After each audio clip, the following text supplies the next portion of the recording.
ஹாலிடேஸ்னாலே அது நம்ம ஜிடி ஹாலிடேஸ் தான். GT holidays, south India's #1 travel brand. தாவேக்கா பேரை வச்சு அதை உபயோகப்படுத்தி ஒரு திமுகவுக்கு ஒரு அழுத்தம் கொடுக்கணும் அப்படின்ட்டு இவங்க ஒரு நகர்வு போனாலுமே அதுக்கான ரியாக்ஷன் திமுக தரப்புல இருந்து எப்படி இருக்குன்னு நினைக்கிறீங்க? ஏன்னா இப்போ டிகேஎஸ் இளங்கோவன் அவர்கள் கூட ரியாக்ட் பண்ண ஆரம்பிச்சிட்டாரு இந்த மாதிரியான அக்யூசேஷன்ஸ்க்கெல்லாம். ஸோ அந்த தரப்புல என்ன நடந்துட்டு இருக்கு? கண்டிப்பாகவே திமுக தரப்புல என்னன்னா, அதாவது தாங்கள் இப்ப பிரதானமாக இருக்கும். குறிப்பா சொல்லணும்னு பாத்தீங்கன்னா, மகளிர் உரிமை தொகையில ரொம்ப நம்பிக்கை வச்சிருக்காங்க திமுக. அதுவும் மே மாதம் தேர்தல் வரப்போகிறது, அதற்கான தொகையை சேர்த்து இப்பயே நாங்க டெபாசிட் பண்றோம் அப்படின்ற ஒரு நகர்வுகள்லாம் யாருமே எதிர்பார்க்காது. அதே போல பொங்கல் பரிசு தொகையெல்லாம் பார்க்கணும். இது எல்லாமே மக்கள் மனதுல ரொம்ப ரீசெண்டா இடம்பெற்றது. சோ இதன் மூலமாக மக்கள் தங்கள் கட்சியை ஞாபகம் வச்சிருப்பாங்க. அதன் மூலமாக ஒரு வெற்றி கனியை பறித்து விடலாம். அதே போல தாவேகா தரப்புல அந்த வாக்கு எவ்வளவு பெரிய திமுக தரப்புல அப்படின்றதெல்லாம் அவங்க லோக்கல்ல டிஸ்ட்ரிக்ட் வைஸ்ல அனலைஸ் பண்ணிருக்காங்க அப்படின்னு சொல்லப்படுது. திமுக ஏற்கனவே எவ்வளவு வாக்குகள் பிரியும், விஜய் அவர்கள் தரப்புல தாவேகா தரப்புல அங்க யாராவது நல்ல வேட்பாளர் போடப்பட்டால் கூட திமுக இருந்து எவ்வளவு வாக்குகள் போகும், அதாவது ஜெனரல் ஓட்டு எவ்வளவு போகும், திமுக தரப்புல இருந்து எவ்வளவு நகரும், அதிமுக தரப்புல இருந்து எவ்வளவு வாக்குகள் தாவேகாவுக்கு போகும் அப்படின்றதெல்லாம் ஓரளவுக்கு ஆய்வு செஞ்சிருக்காங்க.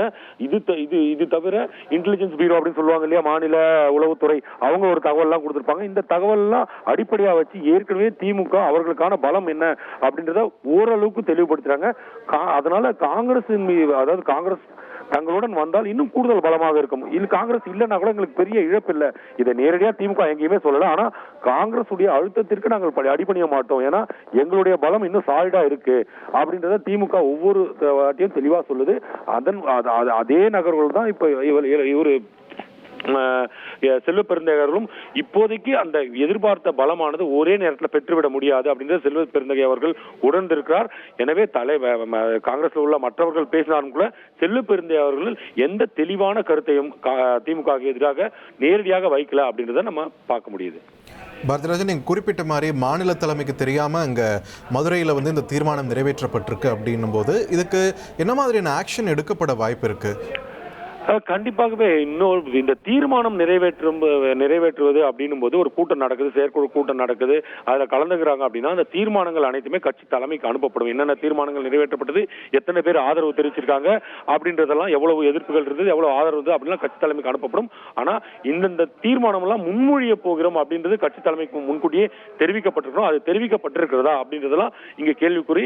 என்ன மாதிரியான புகார் அளிக்க போகிறார், இந்த தீர்மானத்தை புகாராக அளிக்க போகிறாரா செல்வ பெருந்தகை காங்கிரஸ் மேலிடத்திடம், அல்லது வெளியில தலைவர்கள் கொடுத்து ஒரு ஸ்டேட்மெண்ட் இருக்கு இல்லையா திமுக எதிராக, அது தொடர்பாக புகார் அளிக்க போகிறாரா அப்படின்றதுதான் இங்கு ரொம்ப சுவாரஸ்யமான விஷயமா இருக்க போகுது. ஒருவேளை தீர்மானத்திற்கு எதிராக அவர் புகார் அளிக்கும் பட்சத்துல அது அவருடைய கட்சி தலைமையே ஒரு கேள்விக்குறியாக்கும். அதாவது என்னன்னா, உங்களுக்கு தெரியாம எப்படி நடக்கும் அப்படின்ற ஒரு கேள்வி எழுப்பும் வகையில கூட இருக்கும். ஒருவேளை வெளியில பொது வழியில பேட்டிகள் அளிக்கும் போது தெரிவிக்கப்படும் கருத்துக்களை கட்டுப்படுத்தணும் அப்படின்னு கூட ஒரு புகார் அளிக்கலாம் அப்படின்னு சொல்லலாம். நன்றி பாரதிராஜா, உங்களுடைய விரிவான தகவல்களுக்கு. என்ன நடக்கிறது தமிழக காங்கிரஸில் என்ற ஒரு கேள்வி மீண்டும் மேலோங்கி இருக்கிறது. மாநில தலைமைக்கு எந்த ஒரு தகவலும் தெரிவிக்காமல் நேற்று மதுரையில் ஒரு தீர்மானம் மாணிக்கம் தாக்கூர் அவர்கள் தலைமையில் நிறைவேற்றப்பட்ட நிலையில் தற்பொழுது இங்கு மாநில தலைவராக இருக்கக்கூடிய செல்வ பெருந்தகை காங்கிரஸ் தலைவர் மல்லிகார்ஜுன கர்கேவை சந்திப்பதற்காக பெங்களூரு சென்றிருக்கிறார். அது மட்டுமின்றி மாணிக்கம் தாக்கூர், பிரவீன் சக்கரவர்த்தி உள்ளிட்டோர் மீது அங்கு புகார் கொடுக்கவும் வாய்ப்பிருப்பதாக தகவல் வெளியாகியிருக்கிறது.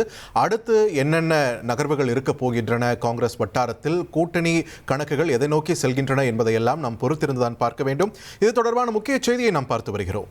ஹாலிடேஸ்னாலே அது நம்ம ஜிடி ஹாலிடேஸ் தான். GT holidays, south India's #1 travel brand.